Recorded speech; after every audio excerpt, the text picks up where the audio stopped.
Il a été changé en boule de merdasse. Elle glow. Il faut qu'on pète. Alors moi, il m'épate. Et on lui pèlera le son comme au bailli du Limousin. On a rendu un beau matin. On a rendu avec ce tripe. Flattez-moi. Eh ben la denrée, on est en France. Allez, cul sec. Bonjour, bienvenue sur Histoire d'en dire plus. Aujourd'hui, on va continuer sur Abyss. On parlait de l'acquisition d'un énorme réservoir d'eau pour pouvoir filmer les scènes sous-marines. Donc on continue là-dessus, là où je m'en étais arrêté hier. Allez, c'est parti.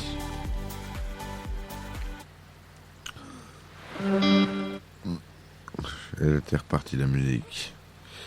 Le plus dur était fait, donc acheter le réservoir, restait à résoudre les problèmes d'ordre technologique. Artiste accompli, Cameron a très vite senti que sa propre inspiration ne suffirait pas. Il lui fallait d'autres sensibilités, d'autres sources d'idées, notamment pour concevoir les décors et les costumes d'amphibies. Personne ne s'est donc étonné le jour où il a contacté Ron Cobb, avec lequel il avait noué d'excellents rapports sur Aliens. Cobb fut immédiatement chargé de la conception de Deep Core 2, la plus grande attraction visuelle du film. Mon premier travail a été de griffonner une architecture totalement improvisée. Jim lui-même ne savait pas exactement ce qu'il voulait. Jim, c'est James Cameron, c'est qu'il l'appelait Jim. J'ai immédiatement pensé à une structure modulaire dont on pourrait interchanger les éléments.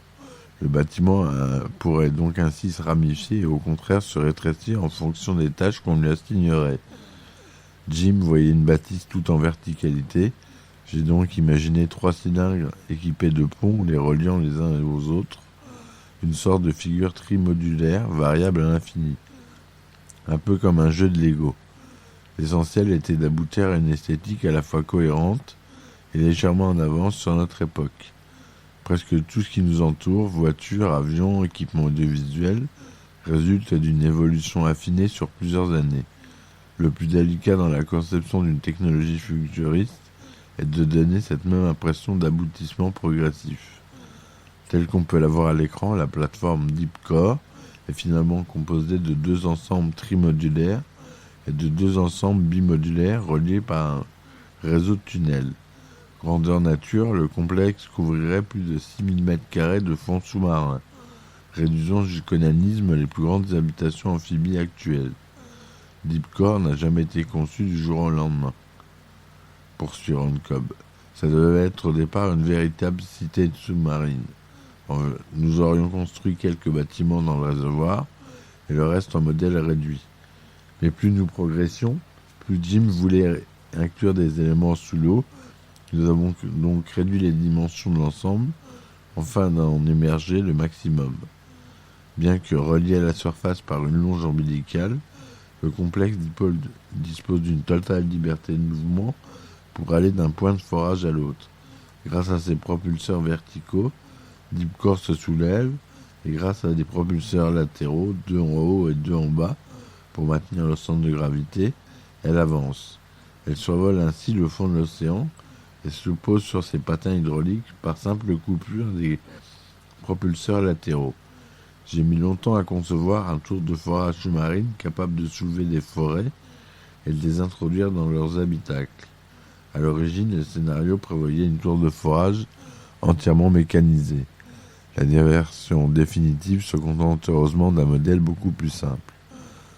Doublement oscarisé pour les décors de la guerre des étoiles et des aventuriers de l'Arche perdue, Leslie Daly s'est vu confier la lourde tâche de matérialiser les croquis de Ron Cobb. Mais avant de construire quoi que ce soit, il fallait s'assurer de la fiabilité absolue du réservoir. On ne déverse pas 28 000 tonnes d'eau dans un conteneur sans garantie optimale. Nous étions persuadés qu'il tiendrait le coup, se rappelle Gillet. 90 cm de béton, c'est quand même pas rien. Seulement il était tout, sauf étanche. Les parois étaient littéralement crevassées. Il était vital de colmater les brèches au plus vite, sous peine d'inondations catastrophiques. Pendant que tout le monde s'affairait autour de l'ex-centrale nucléaire, Cameron orchestra à Los Angeles le travail de pré-production. Le choix des comédiens, primordial, n'aurait rien de la routine habituelle, consultation de fichiers, estimation du quotient de sympathie, etc. Nous avons toujours fait savoir que le film demanderait aux acteurs un investissement physique permanent et qu'il n'était pas question pour nous d'engager des indécis. Lors des entretiens, je mettais bien l'accent sur les risques de l'entreprise, quitte à exagérer. Je ne tenais pas à signer de contrat avec des claustrophobes ou des petites natures effrayées à l'idée de se mouiller le petit orteil. Refusant d'engager des valeurs sûres du box-office, comme le suggérait la Fox, Cameron sélectionna finalement Ed Harris pour le rôle du contremaître de la plateforme, Bud Brigman, Marie-Elisabeth Mastro, Antonio, sans oublier le vieux complice Michael Biehn, dans la peau du lieutenant Coffey, chef du détachement militaire. La plupart des acteurs ne sachant pas plonger, on leur imposa une semaine d'entraînement intensif en plein océan, d'abord avec un max à oxygène, puis un casque de plongée. Quelle que soit leur qualité, pour qu'ils soient équipés de larges hublots ou de petits rétroviseurs latéraux, tous les casques de plongée disponibles dans le commerce présentent le même défaut. Ils n'offraient qu'un champ de vision extrêmement limité. Or, Cameron tenait à ce que ses acteurs puissent embrasser le maximum d'espace visuel et à ce que les spectateurs puissent les reconnaître. Vice-président de Western Space and Marine, concepteur de casques de plongée industriels, Robert Kirby assura la fabrication d'une dizaine de prototypes esquissés par Ron Cobb. Le meilleur moyen d'augmenter la visibilité, dit Cobb, est évidemment d'éléger la surface du hublot facial.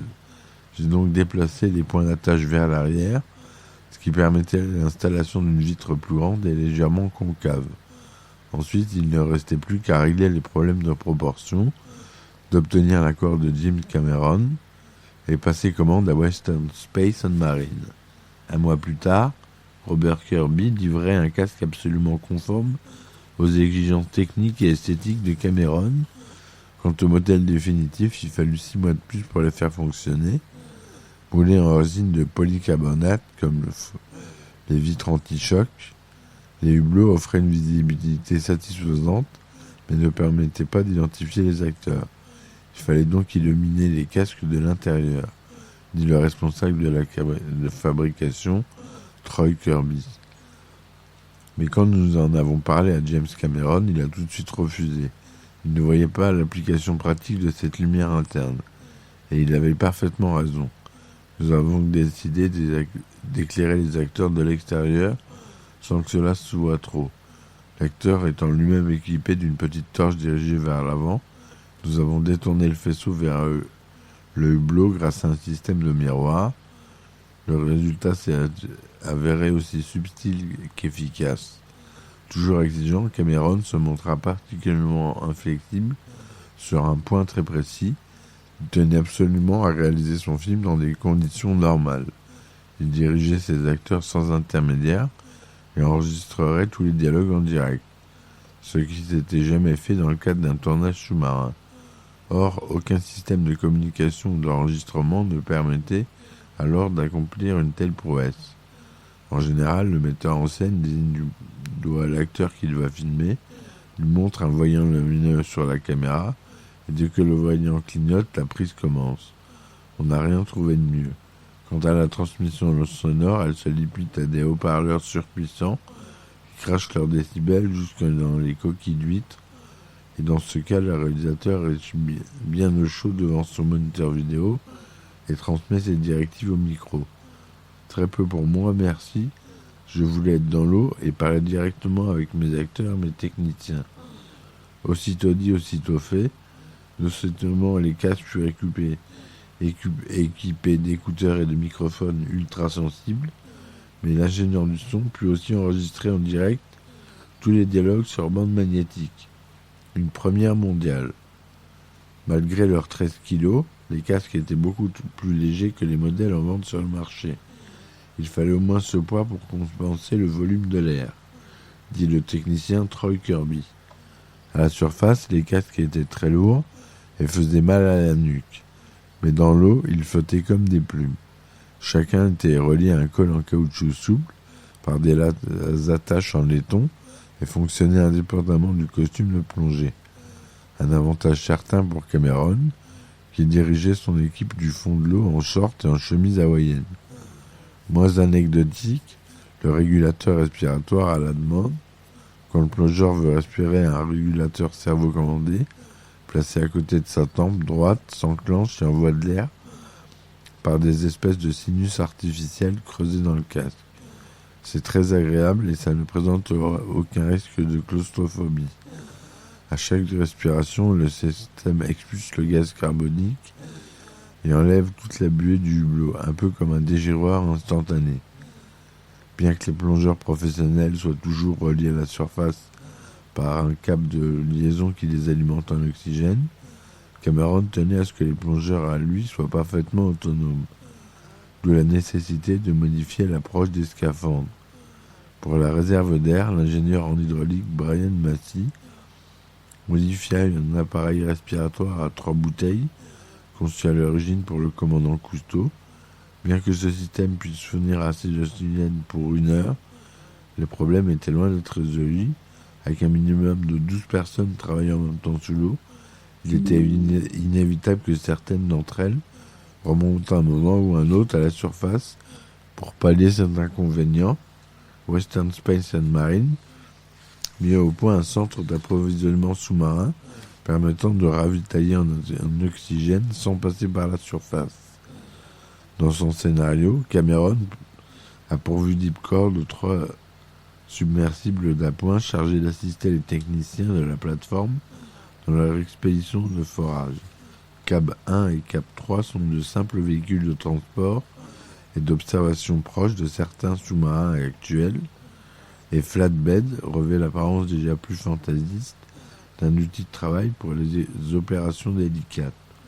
Conscient du fait qu'aucun de ces véhicules n'existe en réalité, Cameron tenait pourtant à ce qu'ils fonctionnent parfaitement afin de les plonger dans le réservoir A, autre nom de l'enceinte du confinement.